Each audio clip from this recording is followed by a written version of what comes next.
Please welcome Senator Jeff Sessions.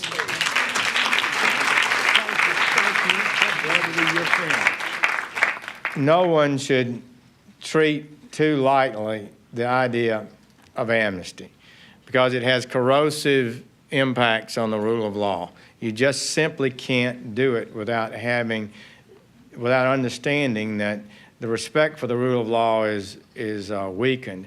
I think we can treat compassionately people who've been here a long time and established real roots and work with them in some ways. But the idea that you're going to give a guaranteed path to citizenship to 11 million people who entered unlawfully, where you have others that have entered lawfully and waited their time, is a corrosive thing if you just think about it. So last time in '86, I was not here then, but the whole nation followed it.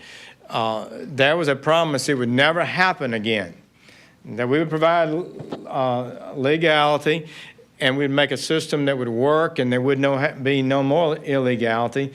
And then we would have an honorable system of immigration we could be proud of in the future. Well, that didn't happen. So 3 million people were given legal status, a guaranteed path to citizenship, and now we have 11 million.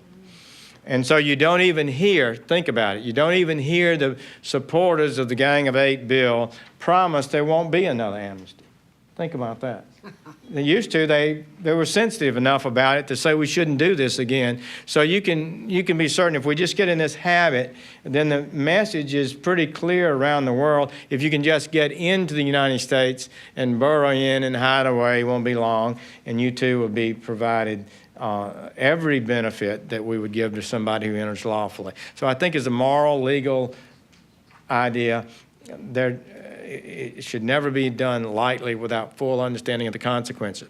Secondly, the Congressional Budget Office analyzed the Gang of Eight bill and concluded that it would only reduce the illegality by 25%, which is a stunning thing. I mean, I was trying to say that. We were trying to show how many weaknesses were in the bill. The Congressional Budget Office is part of the congressional establishment. So I thought it was pretty gutsy for them to produce that document, and I think it probably was less than that, actually, in reduction. So even with the throwing the money at it at the very end, after the bill had cleared committee and been on the floor and been promoted by Mr. Zuckerberg and all the big money and the running the ads and George Soros or whoever was paying for it, they still said it might just be a third reduction in the amount of illegality. So that's disqualifying, in my opinion.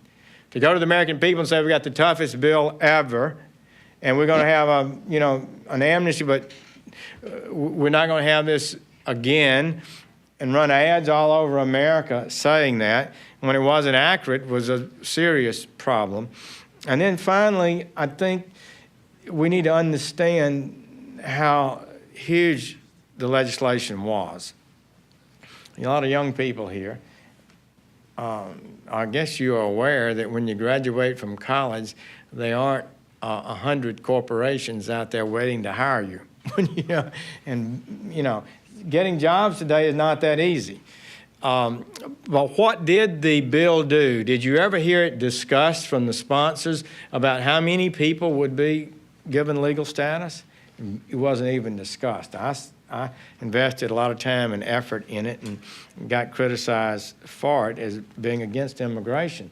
But we allow 1 million people a year into the United States, 1.1.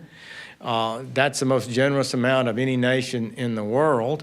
And so I don't think the American people fully understood that the number was going to be increased dramatically, the lawful number, in addition to not having a significant reduction in the unlawful number. So what was that number? The immigrant flow that would come to be citizens through chain migration or otherwise qualifying would go up at least 50%. So that's another 5 million over 10 off the basic level of 10 million over 10 if current law were affected.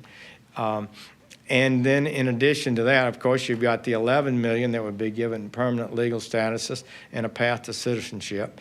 Then they accelerated 4.5 million who would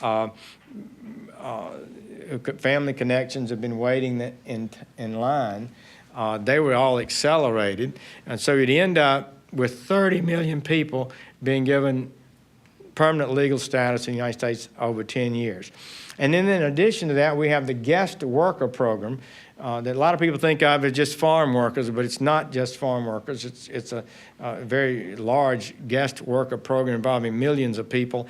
That number would double at a time, all of which, at a time of high unemployment and falling wages and a difficult time economically, at a time when corporations are more and more using robotics, and there are just fewer and fewer jobs out there. Obamacare is causing them to look for ways not to hire people. They're using part-time people.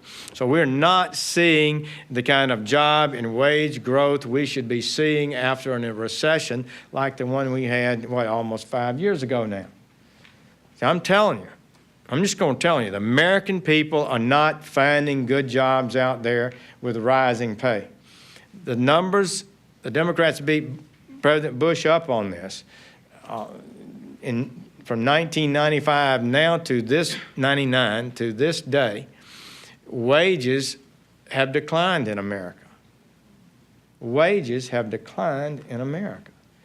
And lower income people are having a very hard time to get by. And by a margin of 7 to 1, people at $30,000 and below oppose increase in immigration because they're just protecting their interest. Duh. You know, these are American people who are having a hard time for themselves, their children, their grandchildren finding jobs, their spouses and wives find jobs. And so we don't have the kind of growth there that we can reasonably expect large new jobs to occur.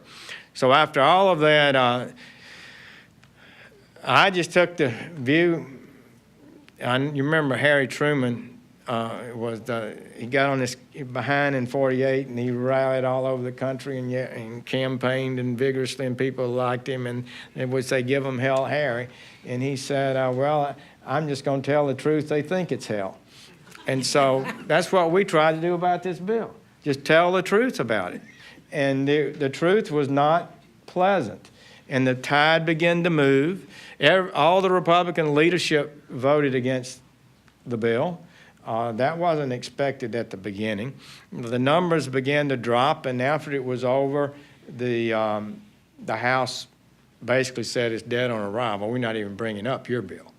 This is not going to work. So I felt like, that even though it passed the Senate, I felt like we'd served the American people. We're not a rubber stamp. People need to know what was in it. The people who sponsored it didn't know what was in it. And we helped, like Ted Cruz. He was so great in this, and quite a number of other people, small number of other people. We stuck together, and we told the truth about it. And the public, it begins to decline in the eyes of the public and begin to decline in the Senate in their views. And so I'm hopeful that something good can come out of the House. I'm not sure how it will come out. But in my opinion, a great nation should have a lawful system of immigration, one that it can be proud of. And when we ask somebody to make their application and wait in line, we ought not to have a system that allows a bunch of people to get in front of them in violation of the law. I mean, you just can't do that. I was a federal prosecutor for 15 years and attorney general for 2. So that's just a little bit of my psyche, you know. Maybe I'm wrong. But that's the way I see it. I mean, you cannot ask people to obey the law when you reward people who don't follow the rules. So I think that's important. Secondly, it can be done.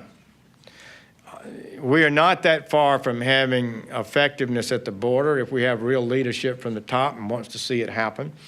The bill said we'll have the e-verify system at the workplace where you apply for a job, you give them your Social Security number, and somebody actually checks it, runs a computer check, and Social Security tells you whether or not this is a valid Social Security number or not. We know that there are people 30 people using the same Social Security number. And so this would be huge. The business, oh, they didn't like it. They didn't like it. Why? They make all these excuses. The reason they didn't like it, because it would identify illegal workers, and they didn't want that to happen. Business has an interest in more cheap labor. I feel like that's can be done. We can have workplace enforcement at a very reasonable price, and we can have it virtually today, and it can be fixed rather easily. Well, thank you, Senator Sessions, for leading the battle in the Senate.